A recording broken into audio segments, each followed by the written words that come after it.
그러므로 하늘에 있는 것들의 모형은 이런 것들로서 정결하게 할 필요가 있었으나 하늘에 있는 그것들은 이런 것들보다 더 좋은 제물로 할지니라. 그리스도께서는 참것의 그림자인 손으로 만든 성소에 들어가지 아니하시고 바로 그 하늘에 들어가사 이제 우리를 위하여 하나님 앞에 나타나시고 대제사장이 해마다 다른 것의 피로써 성소에 들어가는 것 같이 자주 자기를 드리려고 아니하실지니 그리하면 그가 세상의 창조한 때부터 자주 고난을 받았어야 할 것이로되 이제 자기를 단번에 제물로 드려 죄를 없이 하시려고 세상 끝에 나타나셨느니라. 한번 죽는 것은 사람에게 정해진 것이요 그 후에는 심판이 있으리니 이와 같이 그리스도도 많은 사람의 죄를 담당하시려고 단번에 들이신 바 되셨고 구원에 이르게 하기 위하여 죄와 상관없이 자기를 바라는 자들에게 두 번째 나타나시리라. 아멘. 지금부터 35년 전 오늘은 88 서울 올림픽이 개막된 역사적인 날입니다. 그때까지는 소위 선진국이라고 꼽히던 나라에서만 올림픽이 열렸었는데 개발도상국, 우리나라를 그때 그렇게 불렀죠.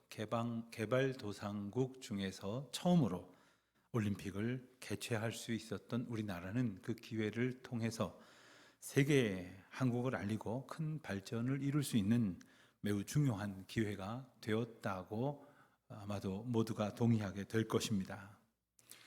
서울 올림픽이 갖는 여러 가지 대단히 중요한 의미가 있다고 전해집니다. 그 가운데 하나는 그때 당시까지 24번째 올림픽이었는데 가장 많은 나라가 참가했던 대회였습니다. 게다가 서울 올림픽에 앞섰던 두 번의 올림픽, 80년의 모스크바 올림픽과 84년에 LA 올림픽이 있었는데 이 두 번은 다 반쪽 올림픽에 불과했기 때문입니다. 그것은 1979년 겨울에 이제 해체되기 전에 소련이 아프가니스탄을 침공하는 바람에 자유진영 국가들이 그것을 규탄하며 반대하는 목소리로 그런 뜻으로 모스크바 올림픽을 보이콧하게 되어 우리나라도 참가하지 않았더랬습니다. 4년 뒤인 LA 올림픽에서는 이번엔 거꾸로 공산 진영에 있는 국가들이 보복성으로 올림픽에 참가하지 아니하고 오히려 자기들끼리 모여서 비슷한 대회를 열기도 했습니다.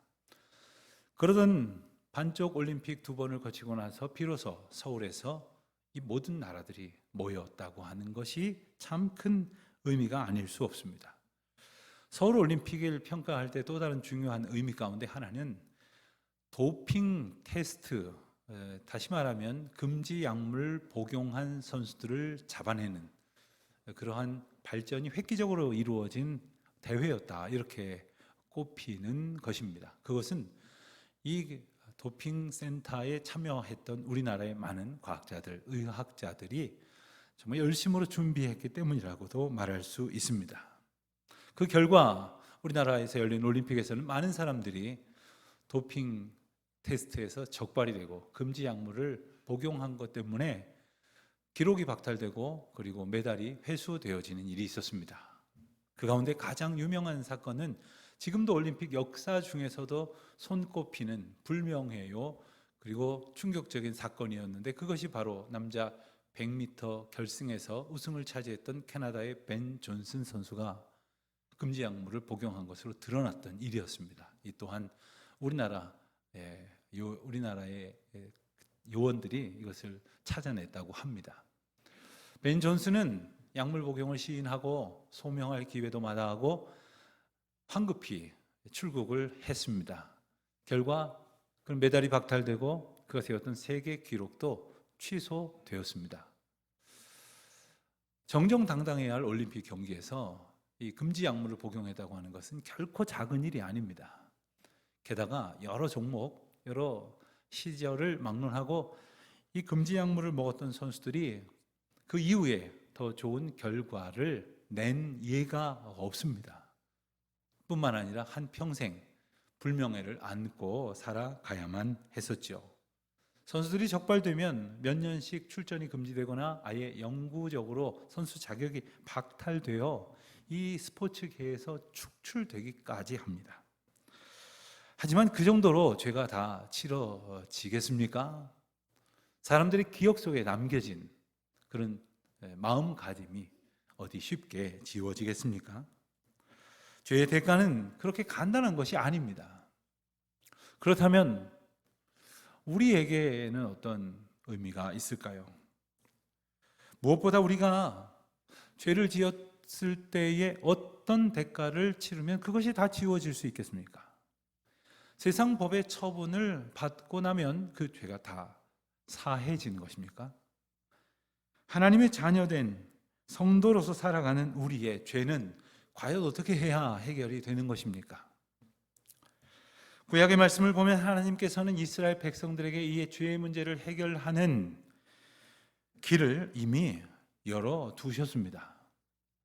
그것은 바로 백성들이 죄 가운데에서 그렇게 멸망되지 않도록 구원하시고 자유를 누리도록 하시려는 하나님의 전적인 은혜가 아닐 수 없었습니다.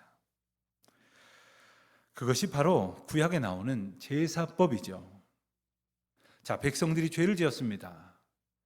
그 형편과 그 죄의 경중에 따라서 그들은 동물 제사를 지내기 위해서 제물을 마련하여 제사장 앞으로 끌고 와야만 했습니다.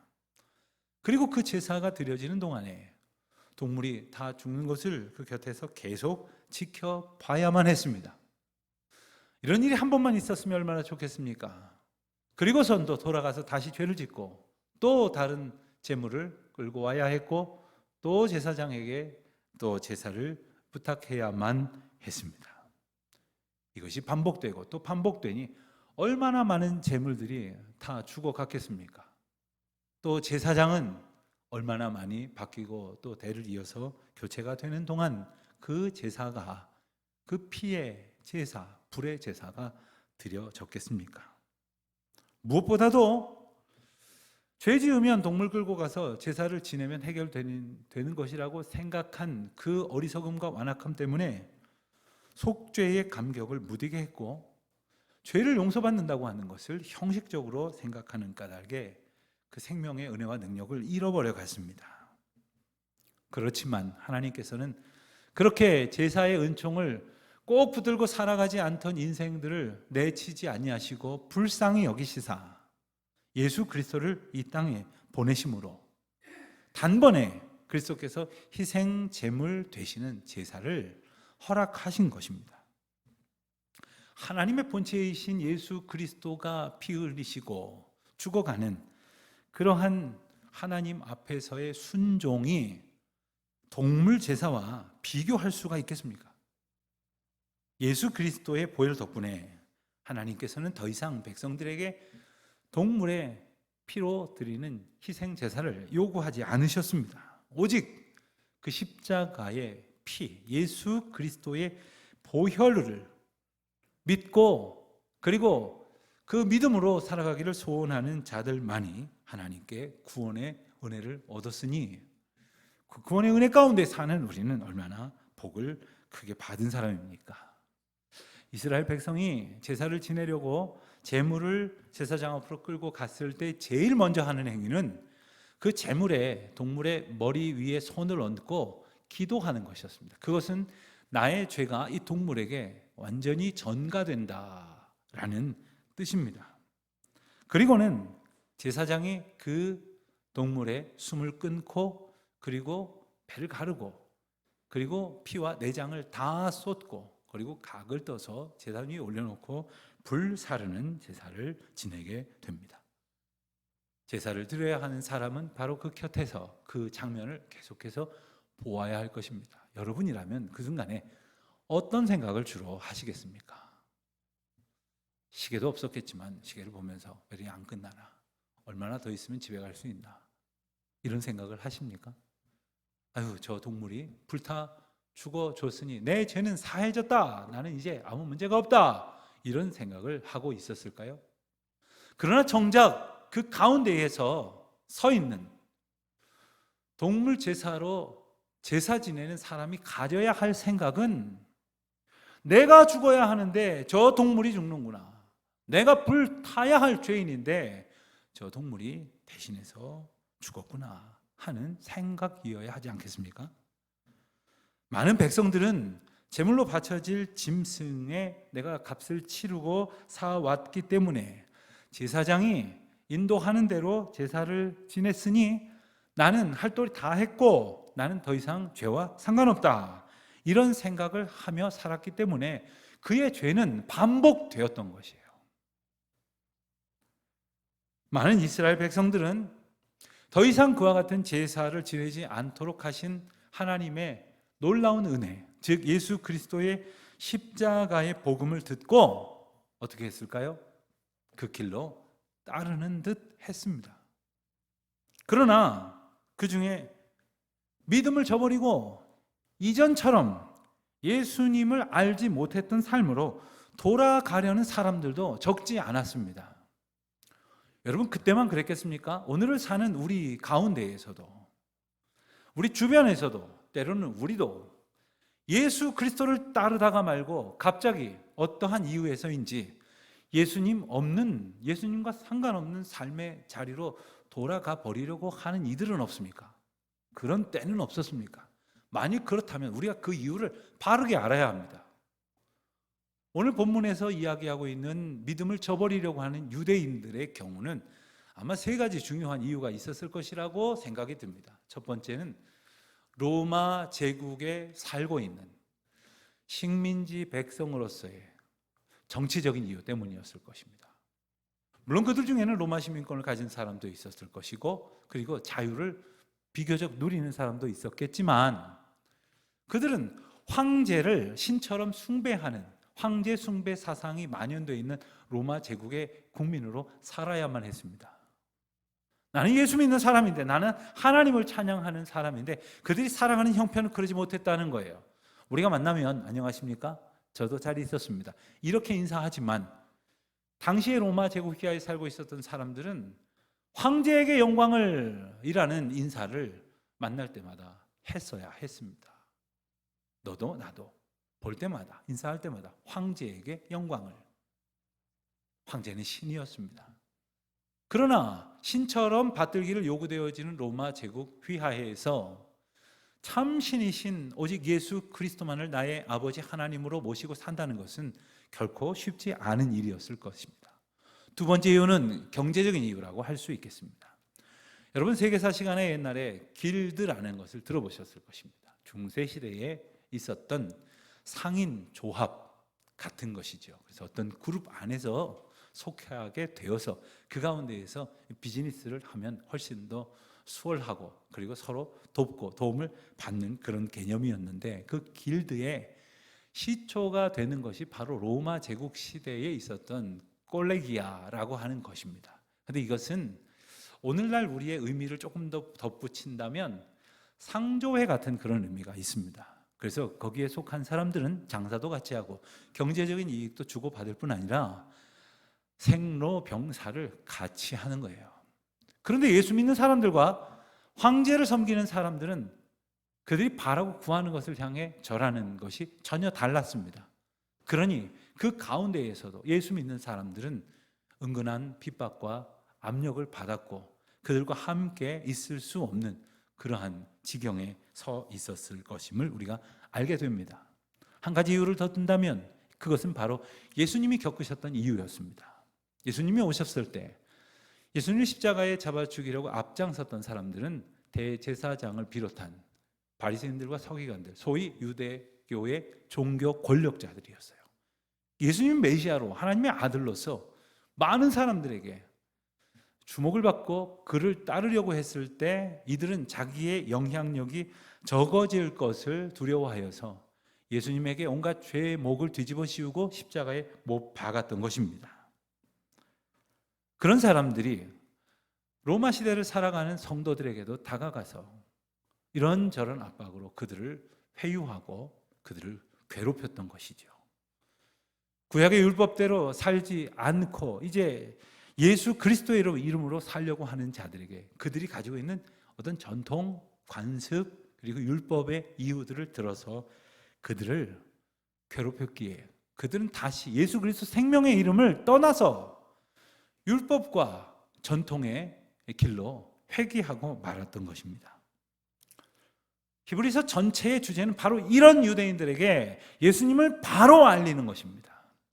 그들이 그렇게 결코 쉽게 놓고 떠나버릴 만한 분이 아니시라는 예수 그리스도의 하나님 되심, 그 궁극성을 증거하는 것이 바로 히브리서 전체의 주제입니다.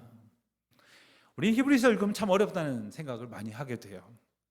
그렇지만 가만히 읽어보면 그들에게 주셨던 예수 그리스도는 우리에게 주신 선물로, 구원의 은총으로 허락하신 분이요, 예수님은 바로 이 세상에 주신 마지막 하나님의 말씀입니다. 그리고 약속이며 그 약속의 성취가 되시는 분입니다. 예수 그리스도를 통해서 구약의 모든 율법들이 다 무효 처분이 되는 게 아니라 완성되었다는 거예요. 예수 그리스도를 통해서 그동안 하나님이 수많은 선지자들을 통해 주신 약속이 성취되었다는 거예요.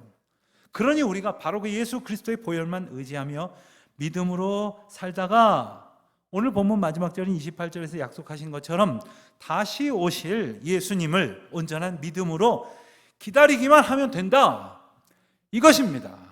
이것이 바로 히브리서 독자들과 오늘 저와 여러분에게 주시는 예수 그리스도에 관한 복음이라 하는 말입니다. 히브리서를 읽다 보면 특별히 어렵게 느껴지는 것이 구약에 나오는 이야기들이 많이 인용이 됩니다. 신약의 어떤 책보다도 많은 인용이 있습니다. 그렇지만 히브리서에 인용되고 사용된 구약의 표현과 구절과 사건과 제도는 고스란히 예수 그리스도에게로 향해 갑니다. 예수 그리스도를 설명하고 예수 그리스도를 분명히 알게 해주기 위하여 구약에 있는 모든 말씀들이 이처럼 동원된 것입니다.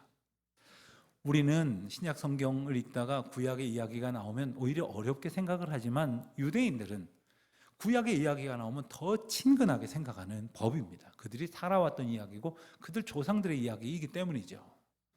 그런데 그들이 그토록 잘 이해가 되도록 구약의 말씀까지 동원하여 설명해 준 예수 그리스도를 받아들이지 않고 그 믿음의 길에서 떠났다고 하니 이것은 어찌된 노릇입니까? 예수 그리스도를 제대로 알지 못했기 때문이에요. 그래서 그들은 구약 성경에 나오는 유명한 여러 인물들과 예수님을 비교하기도 했어요. 비교가 되는 일입니까? 심지어 천사와 예수 그리스도를 비교하기까지 했습니다. 그래서 히브리서 저자는 히브리서 내용 중간중간에 그 여러 인물들과 심지어 천사들과 예수님을 비교하면서 예수님은 그 모든 존재들보다 뛰어난 분이라는 사실을 확실히 증거했고, 그리고 무엇보다도 더 이상 예수 그리스도의 십자가 보혈로 말미암아 당신네들은 더 이상 동물을 끌어다가 피를 흘리는 희생 제사를 드릴 필요가 없게 되었다는 놀라운 구원의 소식을 그들에게 전했던 것입니다. 물론 하나님이 이전에 그들에게 주셨던 구약의 제사법은 완전했습니다. 완벽한 것이었습니다.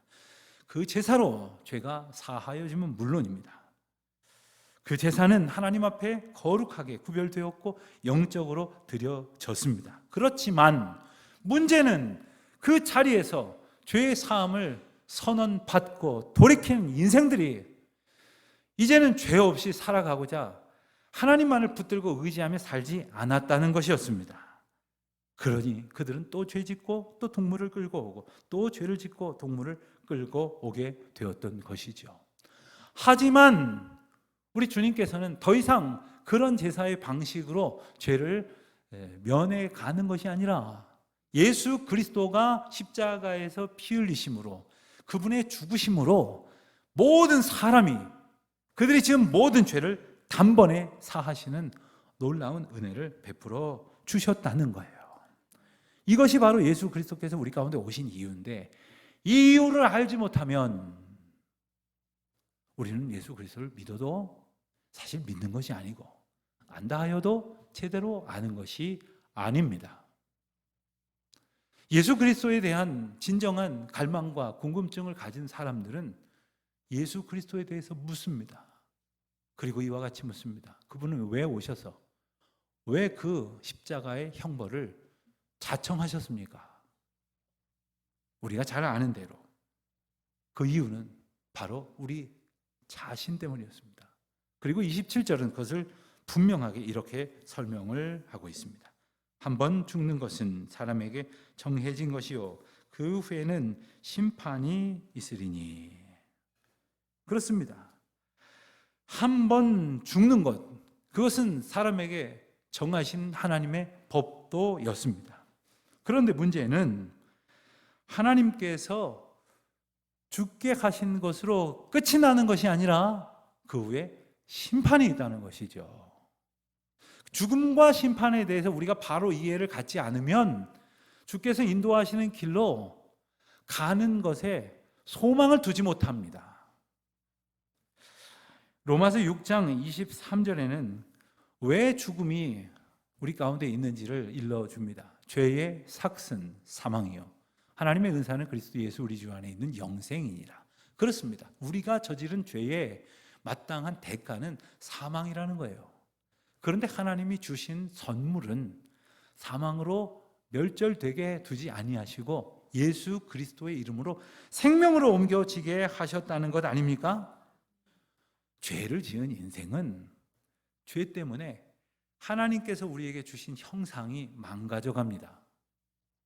죄로 인해서 하나님의 형상이 파괴되어진 인생은 하나님을 온전한 마음으로 바라지 못합니다. 구하지 않습니다. 하나님 앞에 나아가는 것이 편안하지 않습니다. 그러냐 하나님 앞에 나아가려 하지도 않고, 그리고 하나님 앞에 나아갔을 때 얻는 감격도 풍성히 누리지 못하는 거예요. 예수 그리스도를 알 수 없단 말입니다. 그래서 바로 하나님의 사랑에 온전히 은혜를 얻은 자가 되어 하나님의 형상을 회복하며 살게 하시려는 하나님의 소원에 따라 예수 그리스도를 우리가 만날 수 있게 된 것입니다. 사랑하는 성도 여러분, 우리를 향한 하나님의 관심과 소원은 무엇일까요?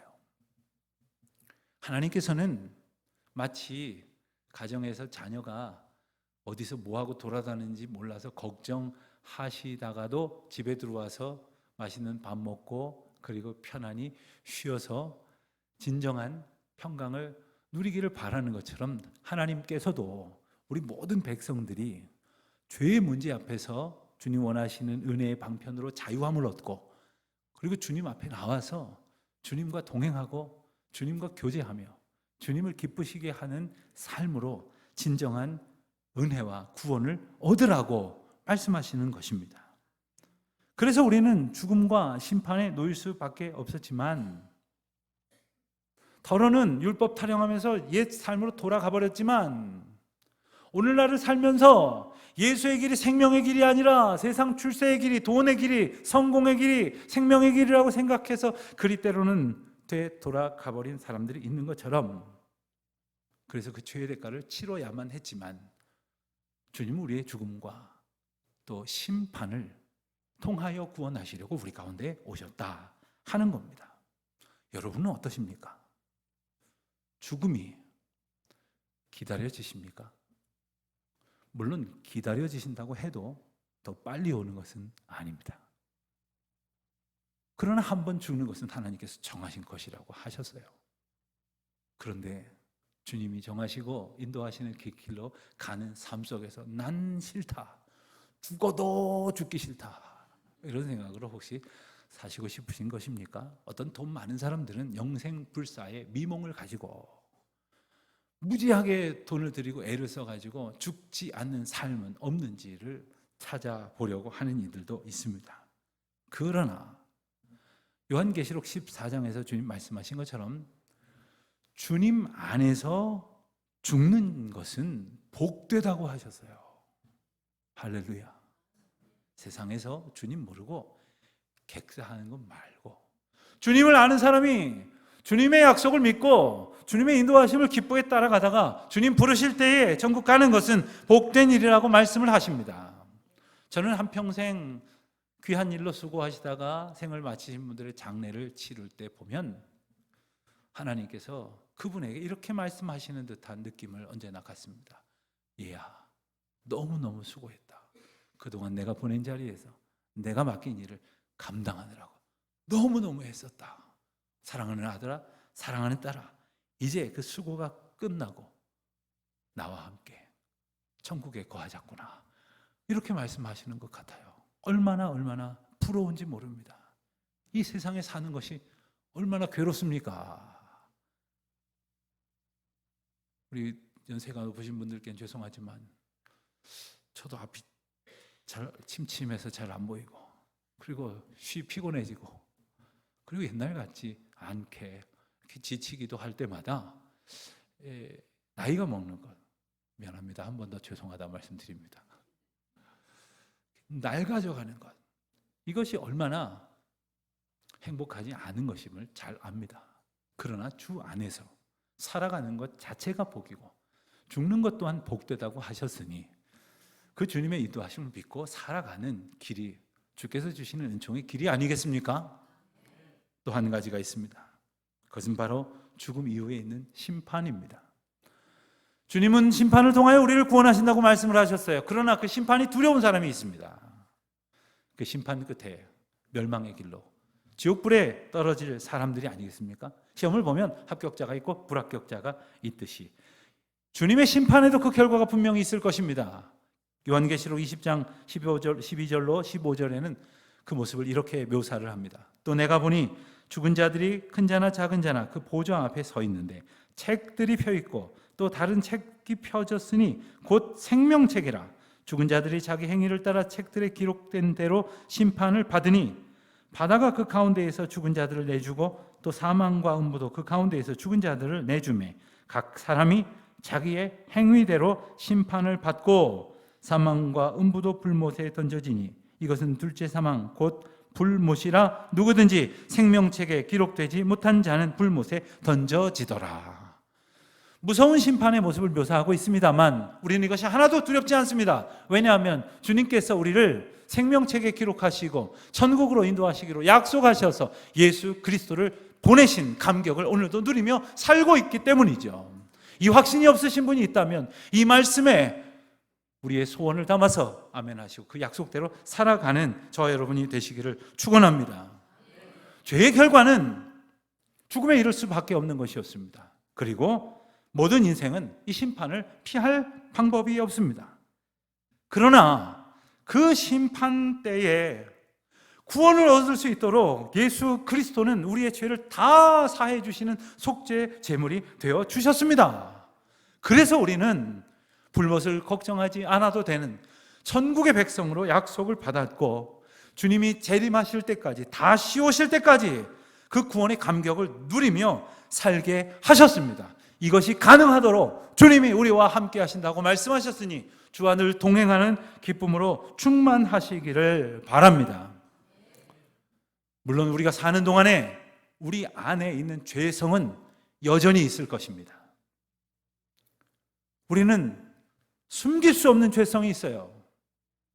남들이 보지 않는다면, 남들이 알지만 않는다면 어떠한 잘못도 서슴지 않으려는 그 마음은 우리 시면 깊은 곳에 있는 죄성으로부터 비롯됩니다. 그러나 예수 그리스도가 우리 가운데 거하실 때 우리의 죄성은 그리스도의 보혈의 능력으로 얼마든지 다스려진다는 거예요. 죄를 짓는 것도 사실 짓자고 마음 먹고 지은이 짓는 거지. 짓지 말자고 마음을 먹지 않는데 게다가 주님께서 도와주시는데 우리가 어떻게 죄 가운데 빠질 수가 있겠습니까? 우리는 연약하고 죄성을 가지고 날마다 죄의 구렁텅이에서 뒹굴 수밖에 없는 존재이지만 주님은 우리와 함께 하심으로 그 모든 죄를 이기는, 죄뿐만이 아닙니다. 우리가 걸어가는 길 가운데에 시련과 고난의 길이 끊임없이 펼쳐진다 하더라도 주님이 우리 손을 꼭 붙잡고 내가 너와 함께 가리라 약속하신 그 은혜를 힘입어서 이제 다시 오실 예수 그리스도를 소망하는 우리 모두의 삶이 되시기를 바라는 겁니다. 초대교회 성도들은 이렇게 인사했다고 합니다. 마라나타. 그러면 또 저쪽에서 마라나타. 마라나타의 뜻은 주 예수여 오시옵소서. 그렇습니다. 호구리가 내가 요즘 좀 재밌으니까, 좀 돈이 잘 벌리니까, 하는 사업이 잘 되니까, 내가 요즘 연애를 하고 있으니까, 그냥 이대로 즐거우니까 주님 좀 천천히 오시고 좀 그냥 조금만 더 기다리시고, 이러한 삶이 아닙니다. 우리가 상상할 수 없는 큰 은혜와 평강으로 우리를 복주실 주님의 약속을 믿고 결코 세상의 유혹이나 우리를 향한 압박에 굴복하지 않고 오직 주님의 은혜만을 찬송하며 나아가는 저와 여러분이 되시기를 주님의 이름으로 축원드립니다.